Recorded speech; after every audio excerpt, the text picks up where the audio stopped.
New clutches for your dirt bike install tips right now. Nice. Oh yeah, it feels good. For this video, we'll be using a Vintco clutch kit in this 32-year-old RMX 250. It's pretty simple. A lot of the tips we use on this bike will be valuable on many other bikes, especially 90s generation bikes. So most kits, just like this Vintco kit, will come with all the fiber and steel plates you need. This one also comes with the springs, which is nice because the springs do get worn out. Before I get started, I like to measure the entire clutch stack so that when I've learned my lesson over the years, so I like to get this entire thickness. You can measure it in millimeters or in inches, whichever is good for you. And then I write it down, so when I pull out my stock one, replacing it with it, I make sure that I'm really close to that number. There's nothing drastically off. Sometimes we've gotten kits in the past. We bought kits from other companies. I like to double check that everything's correct. So before we get too much started, I'm going to get these fiber plates soaking in oil. So I like to just do this. I have a bucket set up, and I get these things soaking so that they're ready to go by the time I get this clutch tore apart. These things will have plenty of oil on them, like that. And then I can come through, halfway through, I can just flip them around. My bucket doesn't have quite enough oil in here, but just have some fresh new oil in there. You can soak these things in. So one of the first things I like to do is get this brake pedal out of the way. On newer bikes, you can push the caliper down and push the lever out of the way, but on this bike, you're not going to be able to. You have to get it completely gone. And look at that, there's a washer, which a lot of the bikes nowadays do have. There's a washer that goes behind you, so you want to keep track of that. So before we lowered the bike over, we could have backed out. We want to get all this adjustment out of here, and we're going to disconnect the cable down at the bottom. So now that'll be enough. We don't have to take the cable all the way out of the lever. If we have the cable like that, we'll have enough room to be able to work with it.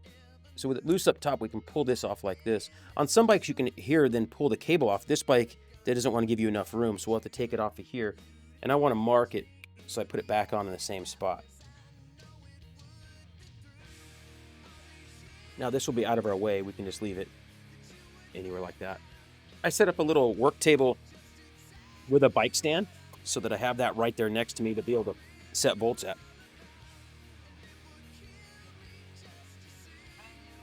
So one of the reasons we have the bike laid over so that the oil doesn't drip out, even if you have the oil drained, it's a whole lot easier, not making as much of a mess. A little bit easier to work on it with it on its side. Just want the little tap to loosen it up with all the bolts off. I think there's some pins in there to hold it in place. Just pull that off like that. So these older bikes, you can see you have to pay attention to where this is. You can't have this over here and expect it to line up. So we'll be like this when we go to reinstall it. Our gasket here, rubber O-ring gasket, looks like it's still in great shape. This bike doesn't have a ton of time on it, even though it's 32 years old. Wasn't ridden a lot.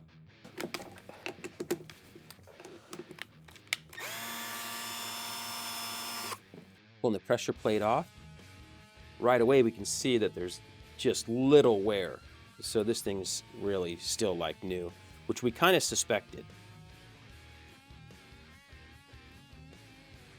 Is able to pull out all the plates in one fell swoop.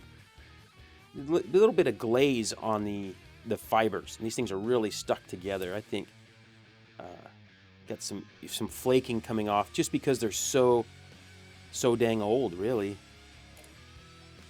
But not too bad. It wasn't abused. But it'll be nice to have a new one in there. A new clutch plates. There's nothing like it, especially in a two-stroke. These things are really stuck. There we go. So now I'm going to measure my stack, and my stack is the new one's about 3 or 4 thousandths thicker, about 4 thousandths thicker than this one, which is great. So I know I'm good to go with our new clutch. Here's our stock springs, and you can definitely even feel, a little bit less, tension there. So we should get a good clutch feel with the new ones. We're going to set that aside. I will keep this around just as a backup, but you could probably just toss it because they are so old. So our clutch plate's been soaking here for a good 15-20 minutes. Okay, so we're set up pretty well right here, right now. I got my metals right here. There's no special order on these plates, so I can put those in any order. With the steel plates, there is one edge that has like a sharper edge on it and one that's got rounded. We typically will put them down like this, that sharper edge straight, just like that. Typically, I don't think it makes any difference. I've got my fiber plates set up right here, and I just set up a rag here so I don't drip oil all over the side as I drop each one in. So I'm going to drop that one in, and then I'm going to drop in a steel. So a pretty simple deal, obviously. Having calipers to measure that thickness will save you a lot of time. We've had a lot of guys be off on their stack. Now, on some more modern bikes, with the KTMs, they will have some different orders, and some of the Recluse parts would have some different orders of things. So you want to pay attention if they have any special instructions. Also, as far as instructions go, you can also just look up the microfiche for your parts in the parts finder and look up at, and you can see the order of plates, if any of the plates are different from each other, anything like that.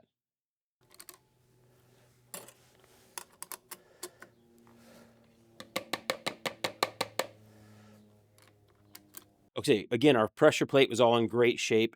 If you've seen any wear on the outer basket or inner hub, it'd be time to address those issues. But we're going to assume you guys are doing this to a bike that doesn't need any extra attention. Springs dropping in. I like to tighten these down somewhat evenly, and you can break those tabs off. Ask me how I know. Because I know. I think I did one on an early 90s RM250, like in 1990 or so.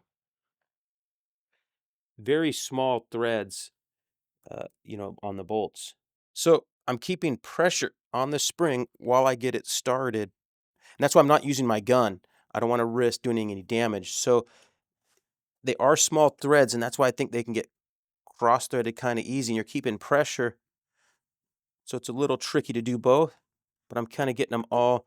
I'm going to get them all driven down to that point. I'm sure someone has a really good technique for doing this, but my left hand there is holding down while I feel it catching the threads.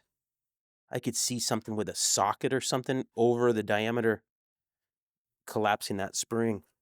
And you want to get it. I could see why you could pull some threads out of the top if you just get a couple going, like 1.5, 2 threads, and then let go. You want to keep going. Okay, so now I've got them all started and going good. And I'm not going to use my gun on these. Just since they're so small, I want to get a good feel by hand on these things.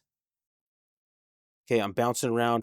Your pattern is not critical, just as long as you're, rotating around so you're not driving any one of them down all the way before the other one. Your motor will kind of act like your torque wrench. You can feel it right against that compression.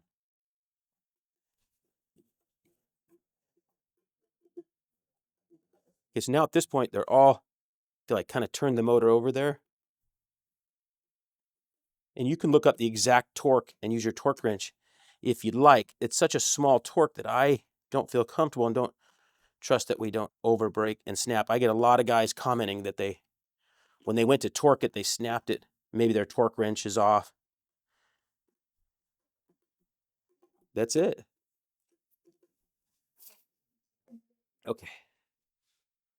Our O-ring's still in really good shape and feels good on here. It's standing proud and tall. It's probably a good idea to order one if you're not sure, so you have it ready to go. So here we're going to turn this little actuator arm to where we're lined up when it goes in here, just like this. Feel it grab.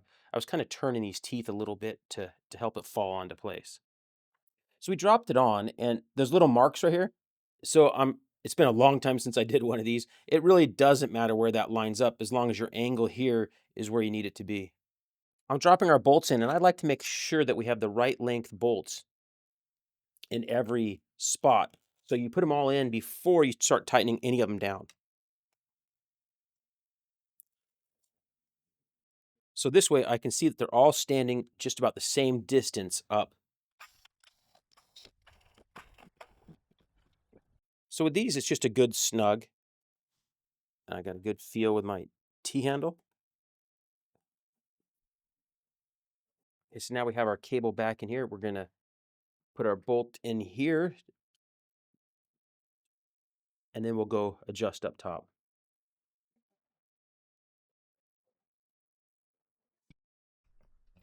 That's a little trick to get it to pop on. We have a little bit of, so we know we're in the right spot because we have tension. We want to have just a little bit of play about like that right there. So we're ready to, we can put this back on. This is a works connection perch. Just a little bit of grease on that washer so it stays in place and is nice right there, just like that. Okay, so we're good and tight. Thing feels good. You can put your cotter pin back in if you like. Okay, so it's that easy. New Vintco clutch in the 93 RMX 250. We're gonna go start this thing up and check it out right now.